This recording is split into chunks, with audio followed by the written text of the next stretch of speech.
Right, so Israel Adesanya retains his middleweight title by clinically beating Paulo Costa.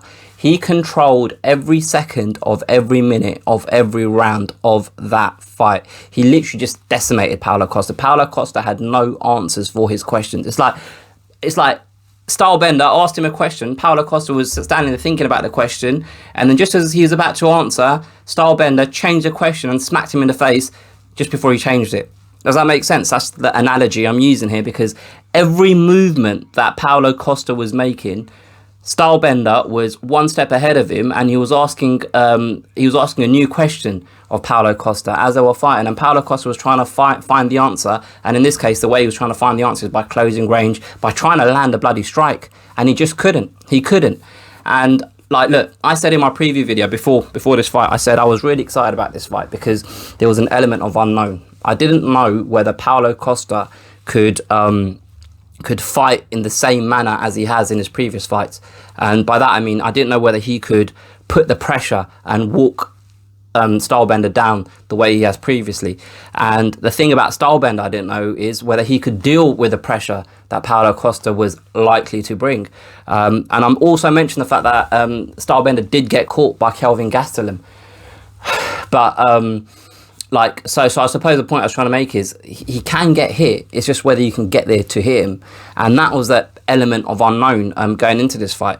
And now that the fight's happened, I suppose my questions have been answered. And the answer to the question is yes, Stylebender could deal with the pressure that Paulo Costa is liable to bring. But he didn't actually give Paulo Costa the opportunity to bring any pressure because his movement was just so good and Paulo Costa couldn't work it out effectively. So almost the fight that we thought we were getting, it didn't happen just because Stylebender was able to negate the strengths of Paulo Costa.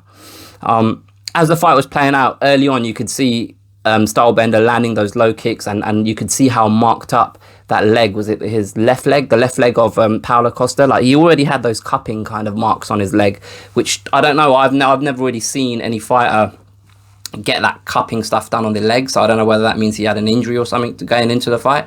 And I'm not saying that Paulo Costa was injured, which is why he didn't fight to the level we anticipated. I'm just asking a question. Like, I've never really seen a fighter have that cupping stuff on their leg, so maybe maybe there was an issue, maybe there wasn't. But with that being said, the way Israel Adesanya was landing those low kicks at will, and then later on into the fight, as Paulo Costa kind of was being less active in his movement, like less kind of quick to try and close the distance, because every time he did, he was getting kicked in the leg. Israel Adesanya started like throwing that straight left, I think it was, and landing on the chin, and that was in the second round. You saw him do it a couple of times. You saw him land the head kick as well, which opened up a cut on Paulo Costa's head. Sorry, I'm getting out of breath by talking so much. But yeah, it was just a A1 performance. Well done, Israel Adesanya. I can't find anything to pick out to say, oh, there was an opportunity for Paulo Costa to push on at this point in the fight. He just wasn't provided an opportunity. Stylebender just literally just dictated that fight from start to finish. And going back to, again, my preview video, one of the things that I said is I just wasn't 100% convinced by the route that Paulo Costa took to get this title shot. I didn't know whether he genuinely was a top 5 middleweight. The only person he's beaten in that top 10 for me is Yoel Romero. And this isn't just me, in hindsight saying Paulo Costa isn't as good as what we think he is. I don't know. Look, Paulo Costa's strength, or what he's shown in the UFC so far, is his striking and his ability to close the distance, get his opponent up against the cage, rough him up, and land that killer blow that knocks him down. That was always going to be a tough ask against Israel Adesanya. But one thing that I did say in my preview video is that for Paulo Costa to have any sort of chance of winning this fight, he'd need to have landed a significant strike in the first round. He'd need to have made Israel Adesanya think, and he would need the boost in his own confidence during the fight, like landing something and knowing that he's hurt Israel Adesanya, or just knowing that he's got that in his locker. And the way he fought, it's easy to say, oh, he didn't throw anything. He didn't fight the way we're used to seeing him fight. But as I said before, I don't think it was a product of Paulo Costa's lack of productivity. I just think he was in there with someone that is just way beyond the levels that Paulo Costa has ever faced. And Paulo Costa is at himself. And he just didn't know what to do. He just didn't know how to close the distance. And it's easy, again, for us to say, oh, well, look, you're using the fight, so you might as well go for it. But, like, he's in there with a guy that hits hard. And you can't just say to someone, oh, why didn't you just step forward? Why didn't you just march forward and try and land something? You were losing the fight anyway. Like, it hurts, innit? It hurts when someone hits you.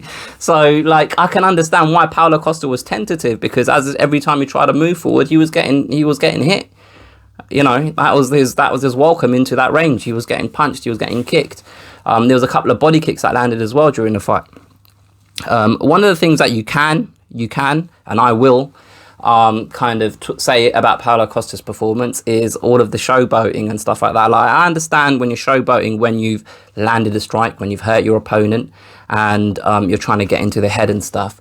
But I didn't understand the psychology behind him showboating when clearly he wasn't landing anything. And the only time, like, he was showboating when Israel would land. Like, he was trying to almost draw Israel Adesanya into a fight where they're exchanging. And the funny thing is, the one time when they kind of got close to that is when Israel Adesanya put it on him in the second round, when they kind of did exchange a little bit and Israel Adesanya landed. And then I think a few seconds after that is when he landed the punch that knocked Paulo Costa down. I'm not ready to write Paulo Costa off just yet. I still think that he has the potential and he has the tools to be a middleweight that is up there in that division. I just think this might have come a bit early for him. And we'll learn a lot from Paulo Costa in his next fight, because you'd think that he's going to fight someone who is a top 10 name in that middleweight division. And we'll be able to gauge a lot more from him from his next performance. Israel Adesanya himself, he's already said he wants Jared Cannonier, and that's fair, because he's not really got many people left in that middleweight division.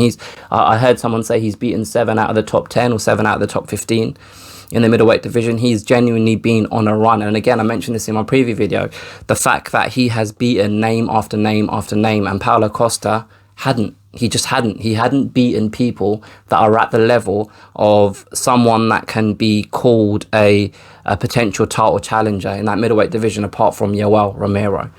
But yeah, it was an entertaining fight from the standpoint of how well Stylebender performed. But again, I'm not going to lie, I was disappointed, man, because my own expectations were that this is going to be a difficult fight for Stylebender. I didn't anticipate how easy he would make it look. And I think us all as fans, we were hoping for a back and forth kind of war, similar to how Stylebender fought against Gastelum, and that's not what we got. And what we got is the best version of Israel Adesanya that we've seen in the octagon this far. So a lot to be excited about when it comes to Israel Adesanya, and I think we need to rein back the expectations we have on Paulo Costa. And he's quite young in the game still, man. I mean, I don't know how old he is, but I'm just going to go on his page. He hasn't had that many fights. He's had 14 fights. So his rise in the middleweight division in UFC it's happened over a number of years, but it hasn't happened against top level competition. So this next phase in his career is one we're going to see just exactly what he's made of.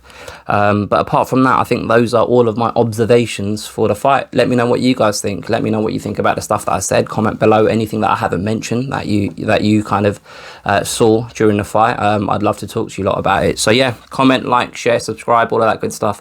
I'll catch you guys next time.